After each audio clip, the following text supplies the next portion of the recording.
first of all, thank you for hosting me and for bringing me out here. I'm honored that you're here, Professor, and I want to thank you all for coming. I apologize in advance. I do a lot of public speaking. I do not like speaking from notes. But I'm going to have to speak from notes today because this is an area that's a little bit outside my area of expertise. You'll look through, I'm sure you will all go out and buy at least one copy of the book, and I thank you in advance from the bottom of my son's college funds, and I do to the bottom. And you will see there's very, very little on anti-Semitism. I don't think the word anti-Semitism appears. The word Jew or Jewish barely appears. And that, frankly, was on purpose. The purpose of writing this book was there's this huge debate out there, what is Hezbollah? Because Hezbollah is many things. It is a political party in Lebanon. I mean, you like Hezbollah, you don't like Hezbollah, there's no denying it is a political party in Lebanon. It is a social welfare provider in Lebanon. It is a standing militia.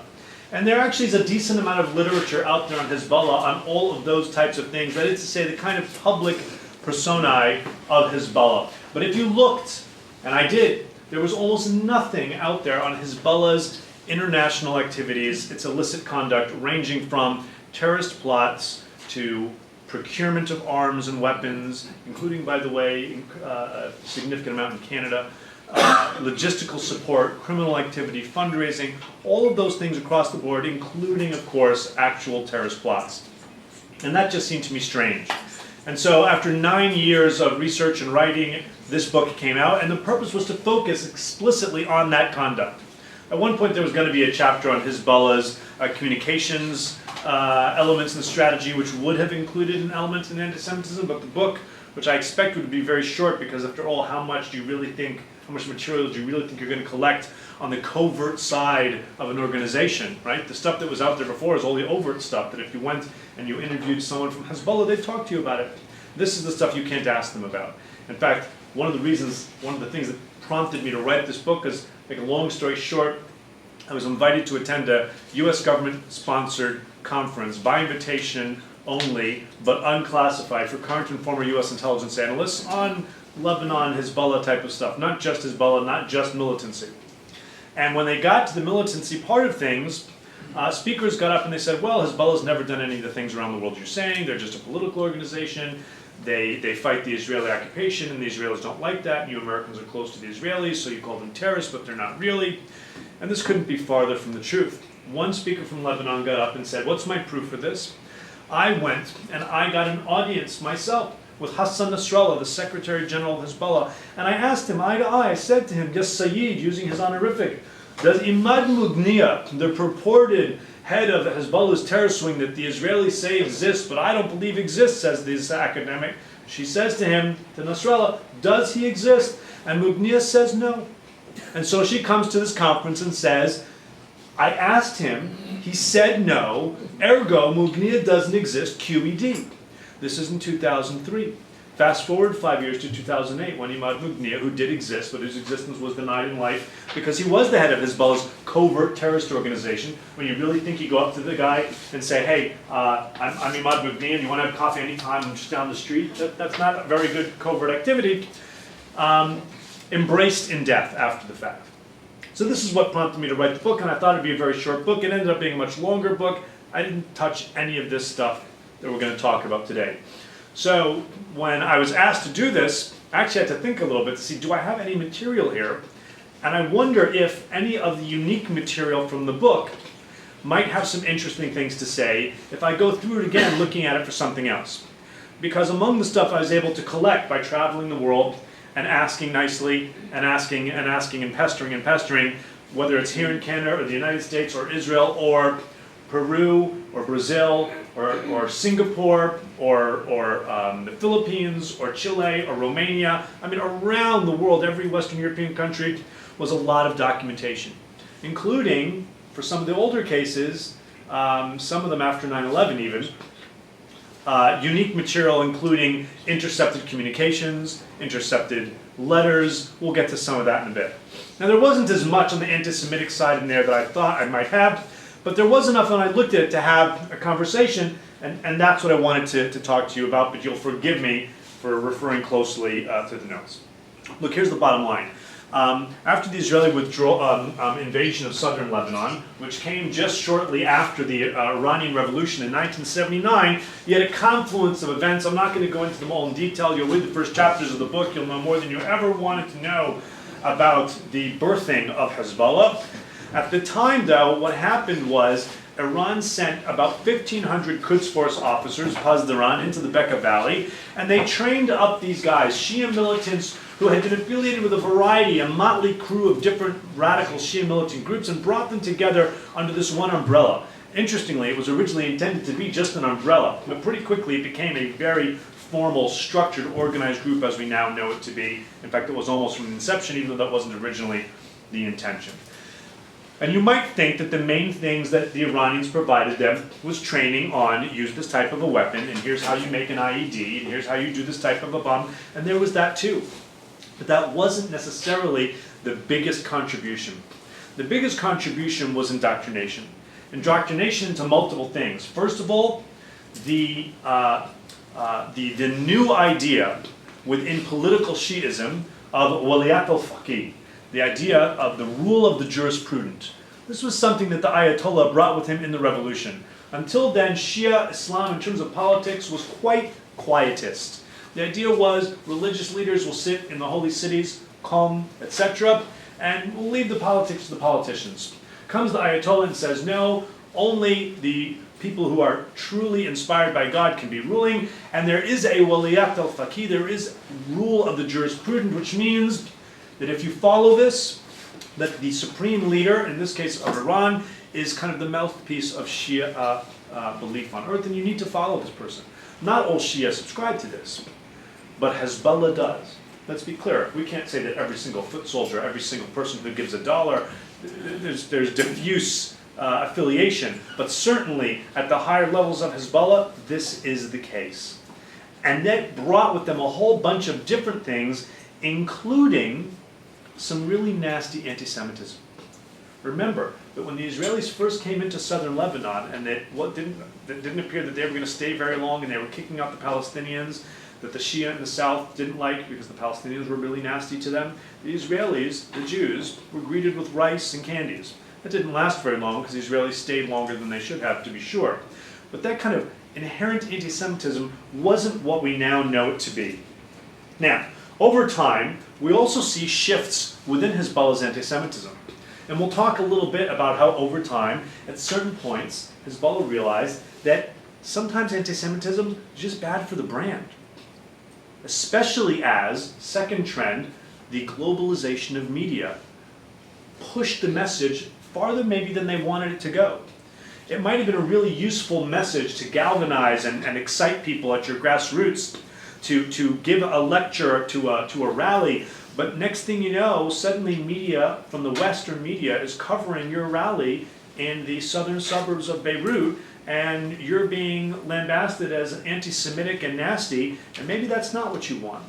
And then as it gets further, not just television, not just Hezbollah's own television, Hezbollah's own radio, but Hezbollah's own satellite television station, Al-Manar, at first proactively broadcasting everywhere the nastiest, sure anti-Israel, sure anti-American, but anti-Semitic. And I'm not going to conflate anti-Israel with anti-Semitic today. There is a whole phenomenon, especially in the West, where increasingly anti-Semitism is portrayed as being just anti-Israel and therefore more okay. That's a different phenomenon. For Hezbollah, we all know that they don't like Israel, right? If they did that, and that alone, that might not entirely be anti-Semitic. We'll see how it blurs. But as media became truly global, they also kind of lost control over who gets to propagate what. And so the other distinction I want to make today is we're going to look at things that are kind of Hezbollah incorporated, Hezbollah officials, Hezbollah institutions, that you can actually say this is Hezbollah. And then we're also going to look sometimes at things that are lower down, followers, members, almost certainly not clearing their talking points with Nasrallah or anybody in between, but growing up in this milieu, also not being entirely unrelated. And then we're even going to see, and we'll even see a video from here in Montreal, and a little bit in Toronto, I think, of what happens when people who start following the idea of Hezbollah, in whole or in part, and by no means everybody, but some of them, pick up some of this really, really nasty anti-Semitism as well. All right. So this goes back a very, very long way, from public lectures reported in the press to all these other things. It starts way back. I just randomly took 1992. We could have taken one much earlier. Fadlallah is an interesting character. You'll read about him in the book. He started as being one of the actual founders of Hezbollah, later broke with Hezbollah, among other reasons, because he did not subscribe in total to the idea of Waliyat al-Faqih. Fadlallah, was actually a more significant marja, a grand ayatollah, a truly learned person, much more than any of the supreme leaders, and they've gone down. The first supreme leader was more learned than the current supreme leader. And then Nasrallah, a decade later, in October 1992. By the way, also a caveat that, I put pictures up here because I tend to find that people need pictures to look at. Not every one of these, in fact, a great many of them, you'll see here, I put them so you'll see this is from Fars News, Iranian News. These are not necessarily Hezbollah images, okay? I'm not trying to ascribe that to them. But this goes back a very long way and is continuous over time, despite the fact that at certain times they kind of put a hold on things. Now I'll show you a couple of clips from this later, but lest you think that this is just something that is far away and is removed and is only long in the past, these are just some stills.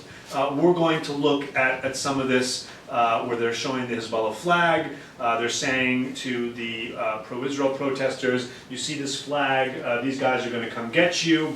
There's one where they're saying, Jewish child, you're going to die, you're going to effing die. The best one is they make an alliteration in Arabic, which it rhymes in Arabic, Palestine is ours, the Jews are our daughters. We'll get to that later. But I don't want you to think that this is just something that is far removed from what we're talking about now.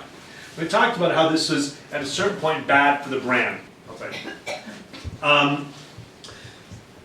First in the mid-1990s, and I ascribe this to the realization that mass media is really beginning to proliferate and they wanted to get a little more control over the message. Nasrallah starts making some comments saying, this is not about Jews.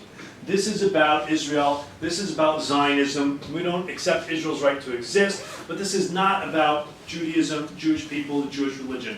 But I just want to point out that for anybody who tells you that, he first starts talking about this around March 1998. In May 1998, just 2 months later, saying something very, very different when he's noting that regrettably, an important date on the Islamic calendar, the 10th of Muharram this year, coincides, he says, with the 15th anniversary of the historic catastrophe, the Nakba, the tragic event, namely the establishment of the state of the Zionist Jews. It's not the state of Israel, it's not the Zionist entity, it's the Zionist Jews, mind you, descendants of apes and pigs on the land of Palestine, the holiest of our places. If he'd taken out just apes and pigs, maybe he could have said, well, when I said Zionist Jews, I just meant that the Zionists in Israel, they're Jews. When he gets into descendants of apes and pigs, it's quite clearly got some of the nastier anti-Semitic connotations going along with it. Now, this continues over time. He says things like this multiple times, our war is not against Judaism and the Jews, but against Zionism. And in fact, if you look back, and I did, at Hezbollah's official website, at their posts, almost none of Nasrallah's speeches where he talks about anything anti-Semitic still appear on the website. You've got to look elsewhere. You've got to go look at collections of his speeches that have been printed in books and elsewhere. Again, they kind of have a sense that it's bad for the brand. Now in 2002, the news director for Hezbollah's Al-Manar television station, at first was television, became a satellite television station, he told an American journalist that anti-Semitic remarks were banned from Al-Manar's broadcasts. In the very same breath, the director also mentions that he's considering a new program, he's very proud of it, on scholars who dissent on the issue of the Holocaust. So he's presenting this in kind of academic veneer, but he's obviously getting at the point. Hezbollah goes even further in 2005. They invite 4 anti-Zionist rabbis at a pro-Palestinian conference in Beirut, which was also attended by Hamas and others. And a Hezbollah parliamentarian, Abdullah Qusair, says, you see, this shows Hezbollah's never been against religions. Hezbollah supports all religions. It supports interfaith dialogue, has no problem with any religion. Hezbollah considers Zionism to be the enemy, not the Jews as a people or a religion. And then in 2009, Hezbollah issues a new manifesto, which replaces its original manifesto. And in it, the party maintains that it's a national liberation organization, a Lebanese organization protecting the country against the Israeli threat, and de-emphasizes its Islamist goals writ large. So the original manifesto specifically said that it wanted to create a Shia Islamic state in Lebanon. Lebanon was then, and has become more so over time, by the way, much more so over the past few months. We'll get to Syria at the very end of our discussion, where 1 million Sunni Syrians have now, refugees, moved to Lebanon. That is a fifth of the population, completely changing the demographics and putting Hezbollah under some significant threat. But anyway, saying that they are de-emphasizing their Islamist goals, and it makes sense in a country with a large Christian population, Druze, etc., D-R-U-Z-E, Druze, not Jews. There are almost no Jews left in the country, a very, very small number. One synagogue that the Lebanese government did recently reconstruct, but it's kind of sad for the Lebanese Jews who are almost all gone. One of the last Lebanese Jewish families to leave is my neighbor, and just don't feel comfortable going back at all. On opposing Israel, however, that was generally widely accepted in the region, so that stayed in the manifesto completely. And while there's no way for knowing for certain why it is, the fact remains that Nasrallah's speeches, as I mentioned, they're not on the website, muqawama.org, even though he was making all these statements, for example, in 1992, and I'm quoting, "You Jews, leave our land. You have no home among us. Go back from where you came, for there will never be peace or reconciliation between us, only war, resistance, and a language of war and bullets." Now, you could argue with me that is not a particularly, you could argue it's not a particularly anti-Semitic statement. That seems to be particularly focused on Israel, and I would accept that. But that's not consistent. So, for example, Hezbollah obviously opposes Israel's existence in word and deed. Not all of its anti-Semitic statements are tied to Israel, however. In 1997, Hezbollah expressed concern about this movie, Independence Day, which I found disturbing because I really liked it at the time, in which a Jewish actor plays a Jewish scientist, along Will Smith, who plays an Air Force pilot, defending the planet against alien invasion. You might ask yourself what problem Hezbollah has with this. Well, I will tell you, Hezbollah says, and I quote, that this was propaganda for the so-called genius of the Jews and their alleged concern for humanity, end quote. And then went on to call on all good Muslims to boycott the movie. Interestingly, it appears very few people did. The movie did quite well, earning about $600,000, which the New York Times called an impressive showing for any film. But to give you a sense of proportion, it was a worldwide hit and did just fine in Lebanon, raking in just a little bit less in Lebanon than it did in Egypt. Egypt's population is about 15 times larger than Lebanon's. But there are other examples, if you want to talk about Hezbollah institutions. Hezbollah institutions themselves employ explicitly anti-Semitic motifs as well. So consider, for example, the fundraising brochure on the far left from the Islamic Resistance Support Organization. Islamic Resistance is a translation of Muqawama. Right? It's Islamic resistance. This is what Hezbollah refers to as its militia. So if you were not to translate it not quite literally, you could just as easily translate this as Hezbollah Militia Support Organization. And in fact, the U.S. Treasury Department designated this as a terrorist entity, describing it as a key Hezbollah fundraising organization. And when it did, it declassified and put on its website. You can find it on Treasury's website today. It's hard to see the light, it's not great here. There's a donation form in its original Arabic, and then a translation here. And apparently the IRSO didn't get the memo. This is 2005, 2006 when they were designated, when this was found. Several years after 9/11, when it became quite clear that the U.S. Treasury and many others, Canadian FinTrack and others, were looking very closely at terrorist abuse of charity. And those that were still abusing charity tended to focus more on widows and orphans and try and obfuscate any type of overt militancy. Well, on the donation pledge card, you could check a box to give to orphans. You could still do that.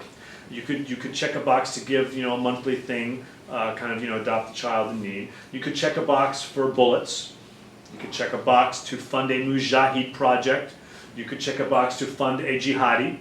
You could check a box for rockets. They clearly had not gotten the memo. And in case that isn't obvious enough, so I demonstrate for you this symbology of their fundraising brochure on the far left. So you have coins going into a collection box in the shape of the Dome of the Rock in Jerusalem, the third holiest site for worldwide Muslims, and on the Temple Mount, which is the holiest site for Jews.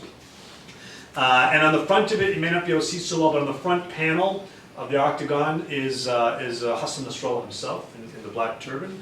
The money comes into the collection box as money. What comes out of the collection box are bullets targeting a broken Star of David. Now this was found around the world where Hezbollah was using this charity to raise funds for, well, what it said, everything from orphans to the cost of bullets and rockets. What's perhaps a little bit more disturbing is that it also appears the same basic image in a children's activity kit. And it includes a kind of a form that folds into an envelope so that children could cut it out and send in their own donations, whatever change they might have. The brochures and the kits were part of a fundraising campaign nicknamed Savings Account. Like children could open their own little IRSO, Hezbollah fundraising savings account, and they were discovered by Israeli forces who went in on the ground in Lebanon during the second war in Lebanon in 2006. Now, children is an important and disturbing theme. I'm going to give you a few things that are kind of unique visuals. What you have here on the left is a guy named Mohammed Hammoud. Mohammed Hammoud is in jail in the United States, serving a very long sentence for being the main leader, along with his brother and a few cousins and some other buddies from Beirut, in a Hezbollah fundraising cell that was primarily based in Charlotte, North Carolina, in the United States. They're doing a lot of things, but mostly what they were doing is cigarette smuggling. So in the Carolinas, you can buy cigarettes with basically no tax, and they were going to R.J. Reynolds and other outlets and buying them in bulk. And then they'd ship them across state lines, making it a federal offense to places like Michigan, where there's very high tax. Hezbollah has great counterfeit capabilities for documents, for money, for stamps. They counterfeited the stamp that shows that you paid the tax. So they stamped the cartons and then sold them in the black market to mom and pop stores that didn't care. And they made a relatively hefty amount, somewhere in the upper hundreds of thousands, the cartons, and then sold them in the black market to mom and pop stores that didn't care.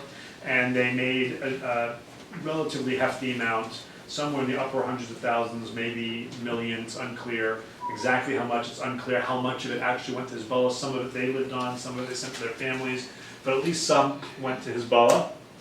And the second half of the network, I'll show you some of that later, was here in Canada, where they were procuring dual-use items, laser rangefinders, night vision goggles, things like that for Hezbollah, and there's a whole story about that. The main connection between the two was one individual who was providing fake IDs and credit cards so that they could do credit card bust-out schemes.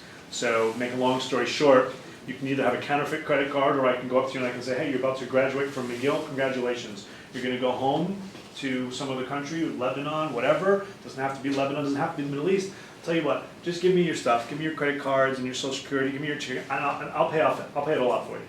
And give me 3 months before you go to the US Embassy back home and tell them it got stolen. And I now have a perfectly legitimate ID and credit cards, except that they're not mine. And I pay and I spend and pay it off and spend and pay it off, and I call the credit card company and say, look, I have a good record, I need you to up the amount. And before you know it, 9, 10, 11 credit cards gives you about average about $100,000 limit between them, and so you spend $100,000 on those cards, and then you go home and shred them. You bust them out. It's very, very hard for law enforcement to track you down, and if they do, the penalties are very, very small. In any event, this is Mohammed Hammoud back when he's in Lebanon, before he comes to the United States, as a young teen, posing as an Imam Mahdi scout, Hezbollah's version of the Boy Scouts. According to Lebanon's Daily Star, one of the English language dailies in Lebanon, the Mahdi Scouts, quote, this is not my words, it's theirs, teaches young boys the basics of religion, jihad, and the ways of revolution as a prelude to carrying weapons and the anti-Israeli resistance in the south. But in fact, it's much more than that. It also, and I quote, gives religious and moral instruction rather than physical activity, occupy the vast bulk of the Mahdi Scouts' curriculum, according to a New York Times report. Textbooks provided for the Mahdi Scouts' 12 to 14-year-old age group include, for example, a chapter entitled Facts About the Jews, in which the Jews are described as, and I quote, cruel, corrupt, cowardly, deceitful, and they are called the killers of prophets, end quote. And then goes on to state a little bit while later, again, and I quote, their Talmud says those outside the Jewish religion are animals. Well, this, to give you something tangible about it, is one of these guys before he comes to North America. He at one point was asked, do you want in on the activity in Canada? And he said, no, we're doing quite well, thank you. We're doing our piece. What you're doing is important too in Canada. The guys need night vision goggles and all that, but we're doing our part, raising funds with cigarettes, and we're very happy with that.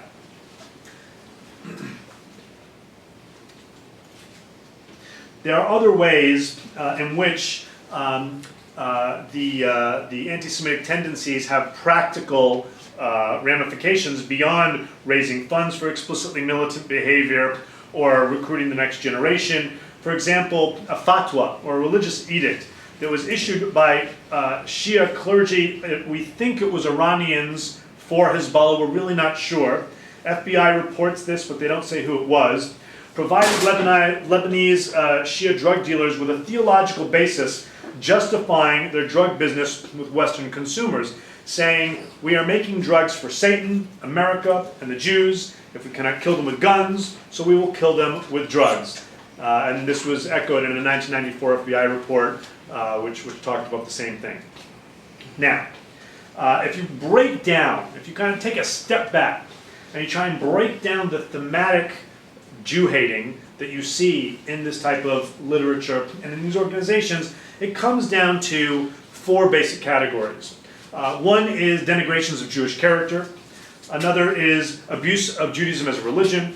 A third is traditional and non-traditional Jewish conspiracies. And the last is portraying Judaism as being in inherent conflict with Islam. Therefore, if you're a true believing Muslim, you must have an issue with the Jews because Judaism is in direct conflict with us. Or at least that is the message that they try and put out there. So let's walk through a few of these. I'm reminding you, most of the images are not actually Hezbollah, including this one. This is not Hezbollah. Jewish character. So for example, most of these seize upon and propagate the kind of Shylock type of stereotypes of the greedy, power-hunger, and cowardly Jews. Says Nasrallah in 1997, if we search the entire globe for a more cowardly, lowly, weak, and frail individual in his spirit, mind, ideology, and religion, we will never find anyone like the Jew. I am not saying the Israeli. We have to know the enemy we are fighting, he says in 1997. Right around the same time of that earlier slide where he was saying, our issue is not really with the Jews. There was clearly an issue of audience, depending on who he was speaking to. Indeed, even after Nasrallah's March 1998 declaration saying we don't have any problem with the Jews, his subsequent statements gave lie to the words. Just 1 year later, he was crowing about the decline of the Israeli army. And he says, where are the impressive and easy victories? Where's the iron power for this invincible army?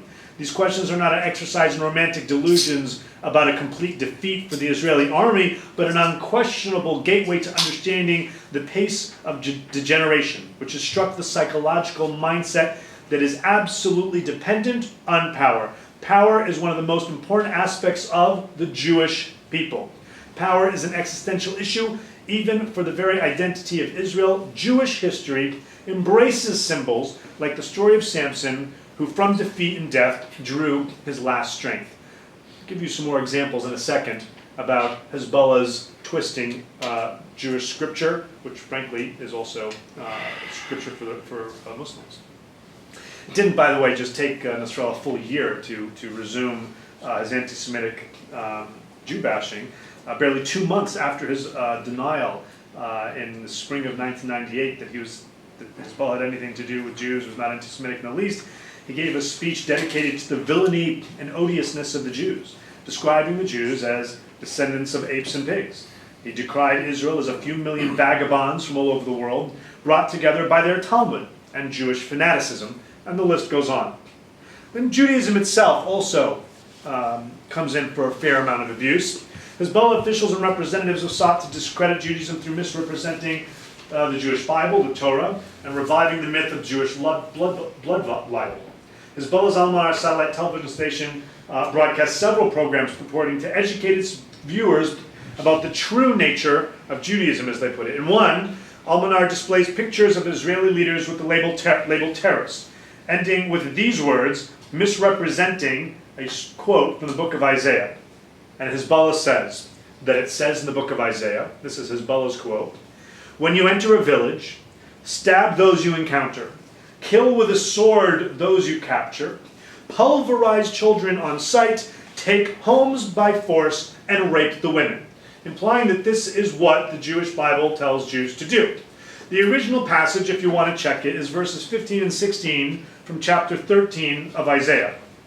And these are, in fact, a prophecy of the retribution that could fall upon Babylon, could fall upon the Jews if they don't listen to the word of God. It's all in the passive voice, not a command, and it's all saying what could happen to the Jews if they don't behave, not by in any means what the Jews should do. In another program, Al-Manar brings in a guest who's said to be an expert on Israeli weapons of mass destruction, and he informs viewers, quote, "There are Torah-based reasons for many Americans to use WMD." You notice it's now Torah-based and the Americans, because the Jews control America. Therefore, it's essential that there be a world and Arab movement against this Torah-based project.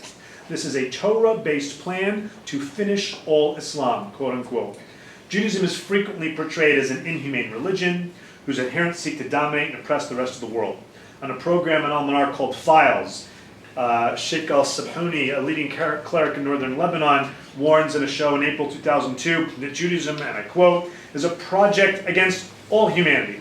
He then goes on to, he also denied the premise on which Hezbollah officials had recently begun to rely, that Zionism was a separate issue from Judaism, and he says, and I quote, "There is no such thing as Zionism. There is only Judaism. Zionism is a legend, a myth." This is on Hezbollah's owned, operated Al-Manar. Despite these programs, Al-Manar continued to broadcast, by the way, in Europe and the United States. In February 2004, Al-Manar aired a series that galvanized Western governments to take action. France in 2004, the Netherlands in 2005 took Al-Manar off the air. In 2006, the US government designated it a terrorist entity and also barred it from US Airways. Germany in 2008, and it goes on and on. And the reason, or at least what prompted it, is this. Now, the link is there. You can go watch the video if you want. I originally had the video embedded in the slides. It's just too disgusting. It's just too disgusting. And it's a show called Al-Shatat, the Diaspora, reviving the blood libel, in which a cute little kid is asking, please, please, don't do this. And Jews abduct a Christian child and use their blood to make their Passover matzah, the unleavened bread that Jews eat on Passover. And in the relevant scene, a Jewish rabbi plots to find a sacrificial Christian child. The boy begs for mercy, addressing one of the Jews by name, only to have his throat slit and his blood very slowly collected into this plate and down the middle, and it's just, it's horrific. It's clearly a reenactment, but it's presented like this is the real world. Hezbollah antisemitism also parlays modern-day conspiracy theories. So less than a week after 9/11, Al-Manar broadcast posited that Israelis and Jews were complicit in the 9/11 attacks. By this account, 4,000 Jews survived the attacks. Why? Because Israeli intelligence warned them of the impending disaster ahead of time, and they didn't go to work on September 11th. Now, Hezbollah, by the way, condemned 9/11, but that didn't stop them from putting forth this idea that somehow the Jews knew and they weren't there and let everybody else die. Similarly, Hezbollah leaders alternately deny the Holocaust or claim that the Jews themselves intentionally incited it. So in 1998, Mohammed Rad, the head of Hezbollah's political council, said, and I quote, "From what we know of the Jews, their tricks and their deceptions, we do not think it unlikely that they partook in planning the Holocaust. At a minimum, they prepared the foreground which incited the Nazis to the Holocaust killings so that they could serve their settlement project in Palestine. Wrap your heads around that. They incited the Holocaust so that they could come and take our land. The Jews are also attempting to Judaize Jerusalem, forcing out Muslims and Christians, destroying the holy places. Jerusalem for the Israelis is a critical issue, Nasrallah says, and their plan for it is to become a Jewish city.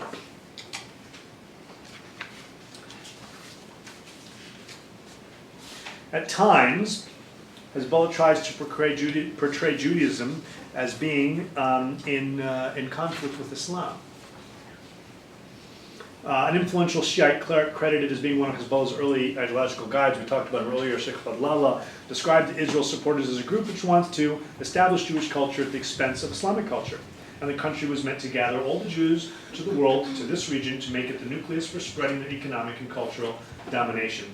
Nasrallah himself has alternately propagated the conspiracy theory of a Jewish-Christian alliance against the Muslims, or a solely Jewish plot against Christians and Muslims alike, depending on who he was talking to at different times. So at one time he says, quote, "The Jews have long hoped for a war that pits a Jewish-Christian alliance against the Muslim nation." 3 years later, he's peddling a different message, and he's saying, and again, and I quote, "In the eyes of the Zionists, we Christians and Muslims are mere servants and slaves to God's chosen people."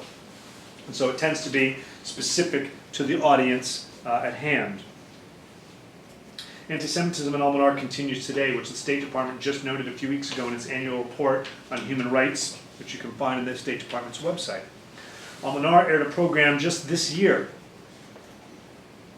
It's a great video if you want to watch it. I don't have it here. Claiming that the Jews invented Hollywood movies, even Hollywood itself, in order to subversively insert Jewish superiority into American and global culture. Why? Because Jews, quote, felt rejected by real American society, says the narrator. So they tried to change society's opinion of them by inventing cinematic characters that would serve as role models. And she cites, for example, Superman. This is from the Al-Manar piece on this. And as she's speaking, she's showing this cartoon of Superman that the Jews reportedly created. Why? Because Superman only fit into society by taking on the pathetic persona of Clark Kent, who I guess she thought was Jewish, though in the movies he's not particularly.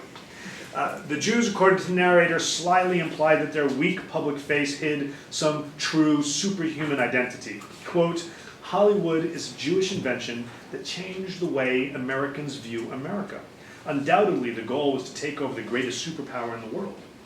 So though a Western audience may find this to be a little bit silly, this is what is being put forth on Hezbollah's station.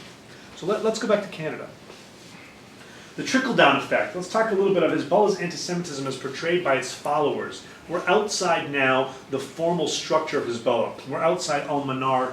We're outside the Mahdi Scouts. We're outside the Islamic Resistance Support Organization that you can say this is parts and pieces of Hezbollah Incorporated. What about some of their operatives abroad? What you're looking at is a photograph of some Hezbollah operatives here in Canada. This is a surveillance picture that was taken by CSIS, your intelligence service. And the reason I have it and can show it to you today is because in this Charlotte, North Carolina trial, 2002, 2003, CSIS provided about 110 pages of declassified summary transcripts of intercepted telephone communications that they took of these Hezbollah guys, and a small number of surveillance photographs. This is part of the public record. You can find this online, frankly. What they're doing here, remember I told you how they were getting these false IDs, or IDs that were actually good but not belonging to them, and the credit card bust-out schemes. So you don't carry these around and show them in public, so you put them into a cigarette box. And then this is one of the guys checking out the new licenses or credit cards that he's getting, and this is the CSIS surveillance photo. As you look at the trickle-down effect of Hezbollah's anti-Semitic kind of, if you will, corporate culture, it's evident in the actions and the attitudes of its grassroots supporters as well, not just kind of the formal structure of Hezbollah.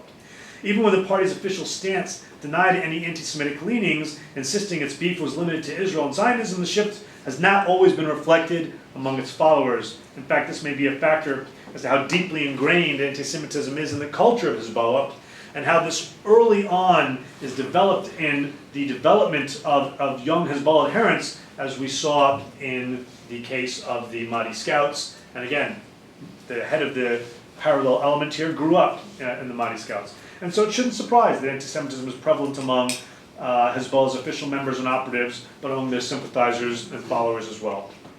Consider, for example, the comments of a young Hezbollah guerrilla fighter who escorted a reporter writing for the New Yorker magazine around southern Lebanon in 2002, shortly after, maybe a little over a year and a half after the Israelis withdrew from southern Lebanon.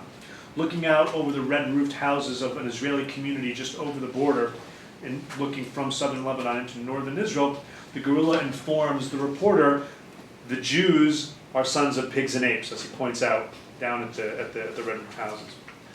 Consider the intercepted phone calls from this FBI investigation into the fundraising cell in North Carolina. Recording speakers condemning an undesirable news outlet back home in Lebanon, they say, God damn everything that they show, they are Jews, they are Jews. And the expletive here is they are Jews. That they're angry at a Lebanese media outlet for saying something that wasn't complimentary of Hezbollah. What's the worst curse you can think to say to these guys? These guys are Jews. Discussing a fellow Lebanese, and by the way, this is not an anti-Semitic example, but I wanted to give you an example of some of the stuff. It's not just the telephone intercepts, but the FBI also had letters that they had written back and forth that they had linguists translate, and they got typed up. You can see this is actually on FBI letterhead. Again, put into evidence in this case. None of this is classified. In this case, this is not anti-Semitic, this is anti-American. I put this up just so you can see some of the different types of stuff that was collected in this case, that I went through to look for some of these examples. Discussing a fellow Lebanese individual who they were told had been executed back in Lebanon as a traitor. The Hezbollah sympathizers in Charlotte cursed the turncoat by referring to him as a Jew.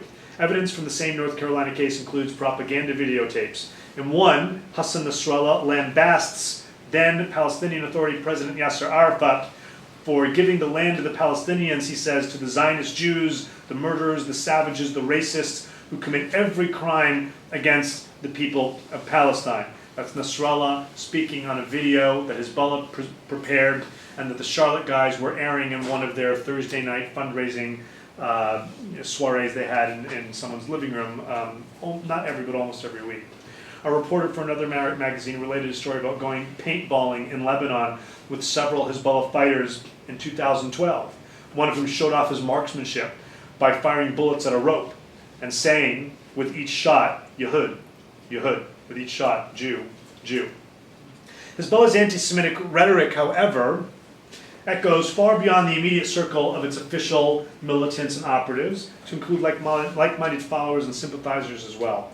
So let's look at this, and to answer your question, sir, in the back, it's a 2009 rally in Montreal. And I'm not going to show you everything. We have Montreal and Toronto here at different places. So we're walking around with this Hezbollah flag. An Israeli flag. I want to show you this part right here, where a teenage boy picks up the catchy Arabic chant, Filastin bil adna wa Yehud kil adna, which in Arabic rhymes, Palestine is ours and the Jews are our dogs. I can't remember if that's here, the next one. This might be more blurry. So I think it's over here at 212. I don't have to show you the whole thing.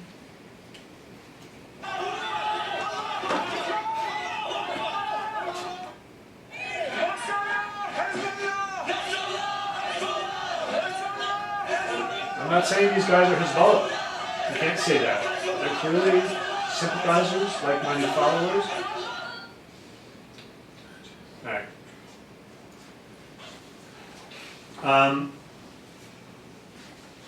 So you had a variety of things being shouted at these competing rallies in Montreal and Toronto that same day. And so at one you had this Palestine is ours, the Jews are our dogs. The same day at another rally featuring flags of Hezbollah and the Palestinian flag in Toronto, a woman is shouting out, and it's on here you can find yourself, Jewish child, you are going to effing die. Only she takes great pleasure in alliterating the F word many times over.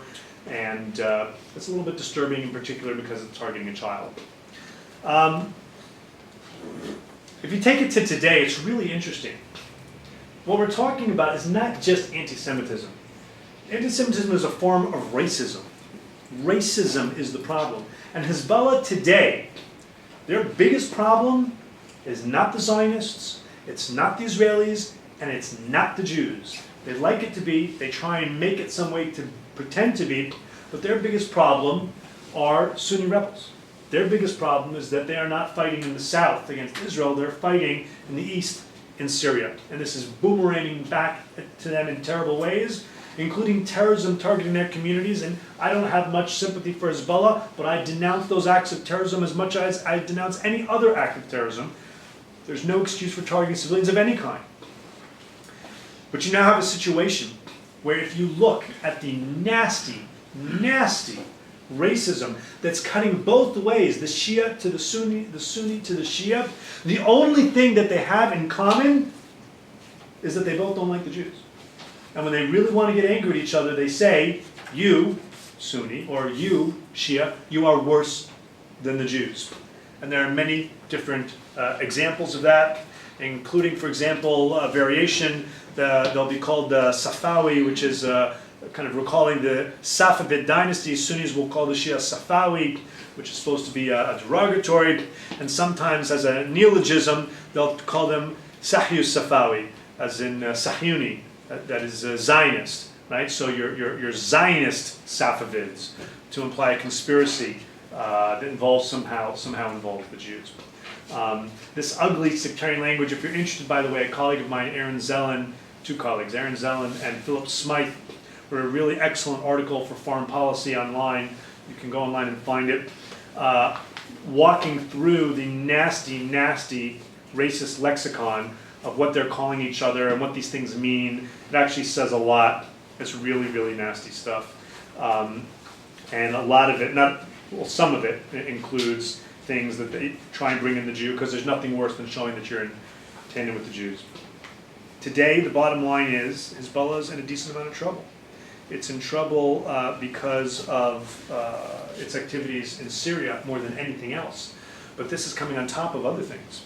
So, for example, Hezbollah operatives, 5 Hezbollah operatives, including Mustafa Badruddin, cousin of Imad Mugniya, who succeeded him as the head of Hezbollah's Islamic Jihad organization, their terrorist element, have been indicted by the Special Tribunal for Lebanon, the UN Tribunal in The Hague, for the assassination of Prime Minister Rafik Hariri, the de facto head of the Sunni community in Lebanon.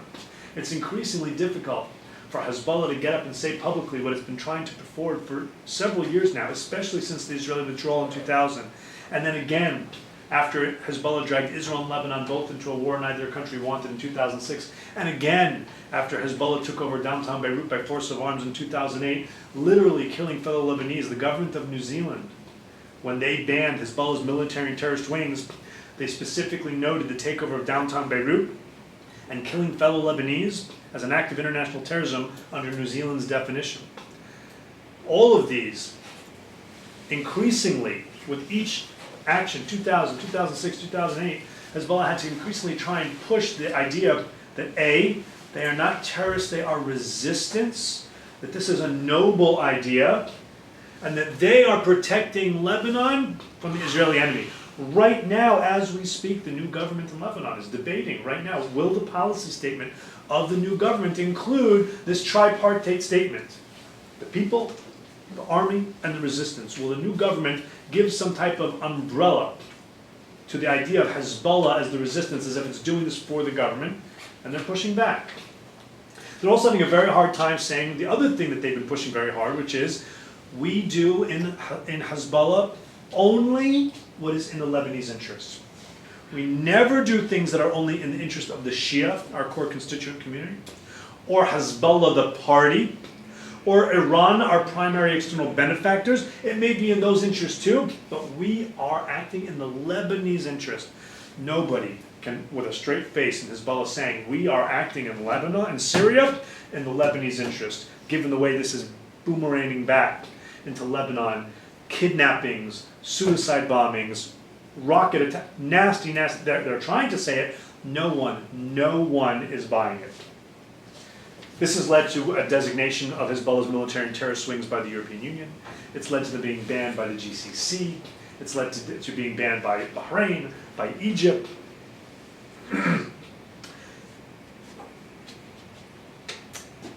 But it's interesting. All of this, it's not just a matter of words. It's not just a matter of demonizing the other. It's not just a matter of building cohesion within your unit, being the vanguard against something. There are tangible operational consequences to this, and there always have been.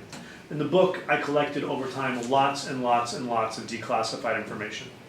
Canadian intelligence, American intelligence, Singaporean, Filipino, Israeli, Jordanian, Kuwaiti, lots and lots of stuff. This is, what you're looking at on the left, is part of a declassified CIA report. And one of the things, this report doesn't talk about it, but it talks about Beirut at the time being the wild, wild West Beirut, the kidnappings, the hijackings, etc. On the right, of course, you have, we believe that is the first picture that we know of Imad Mubniya with Captain Tistraki from TW-847. And there was a very famous story. In fact, NBC made a made-for-TV movie about Uli Derrickson, the main stewardess, the chief stewardess on the flight, who was very, very brave, definitely saved lives, kept, giving the hijackers a high time when they would beat people. They did beat several Americans. They put a bullet in the head of U.S. Navy diver Bob Stetham, whose family lives about maybe 10 miles from my house. Put a bullet in his head and kicked his carcass out on the tarmac. When the rescuers came that night to find him, they had to go without headlights for fear of being shot at by the guys in the plane, and they almost ran him over. It was horrible. One of the things she did was when they first got on, they said to her, go around and collect passports. We want the American passports, and we want any passport with a Jewish sounding name. And she refused. She wouldn't do it. She just didn't do it. There's no way not to get Americans, but she wouldn't just go around asking for Jewish names. And this goes back to the very, very earliest days of Hezbollah, and it continues today. There were a whole bunch of plots in Europe that led the European Union to first debate and ultimately designate the military and terrorist wings of Hezbollah, the most famous of which, and thankfully the only one to succeed, was in Burgas, Bulgaria, where they killed 6 individuals, 5 Israelis, and a Muslim Bulgarian bus driver, who, by the way, almost definitely saved lives at the last minute by moving the bus at the last minute, and injuring several dozen Israeli tourists. But there were other plots, including some of them by European Hezbollah operatives. A week and a half before Bulgaria was Cyprus, where a dual Swedish-Lebanese operative, Hussein Yaqub, on his Swedish passport, had been going back and forth between Lebanon and Cyprus for quite a few years. I think he was recruited in 2007. And at one point, he's asked to do surveillance of all different kinds. Do surveillance of this hotel, he did it. Do surveillance of that hotel, he couldn't because it was under reconstruction. This parking garage, that place. At one place, they asked him to go find places where they serve kosher. He didn't know what that meant. He had to look it up and find out that some Jewish people eat kosher food. Right? So either Hezbollah really just likes kosher cuisine, or they were looking for a place where you might find Jews. And I submit that it's the latter. And this will blow your mind. Because at the end of the day, again, because I'm pestered enough, I was able to get actual transcripts of his interrogation with Cypriot police. Not my English translation from the Greek, but the Greek government's official translator. You're looking at it right here with a pullout, enlarged, and one piece highlighted. Over the course of a couple of weeks, he first denies that he's Hezbollah. Then he says, fine, I'm Hezbollah, but Hezbollah is not a banned entity in Lebanon. And at the time, it wasn't in Cyprus either. This obviously is before the EU banned Hezbollah, although this action happened when Cyprus held the rotating presidency of the EU, so go figure. Then he says, okay, I'm Hezbollah, but I was randomly recruited on the street by some guy named Rami at a falafel stand. It was a fluke thing. It didn't mean anything. Later he says, fine, I admit I was targeted, I was recruited, I've been coming here for a long time. It's pretty standard R2I, resistance to interrogation training, where it's not like in the movies. I don't want to ruin a Homeland or whatever other shows you watch, but I started my career in FBI. In the real world, people aren't told never ever speak. What they're told is, don't speak for a couple of days. And then if you have to speak, tell a little bit, but not everything. Spin a little bit of a yarn, buy us a week, buy us 2 weeks, so that if anybody else is there, and you may think nobody else is there, but you don't know, everybody else can get back to safely. There are several cases like this that I talk about in the book. In his last interrogation session with Cypriot police, not in an effort to incriminate himself, in an effort to explain what's the big deal, he says, look, fine, I told you, I'm Hezbollah, okay? But I would never do terrorism. I would never consent, I'm quoting from him now, I would never consent to participate in a terrorist attack. I don't believe that the missions I executed in Cyprus were connected with the preparation of a terrorist attack in Cyprus. Brace yourselves. It was just collecting information about the Jews. This is what my organization is doing everywhere in the world.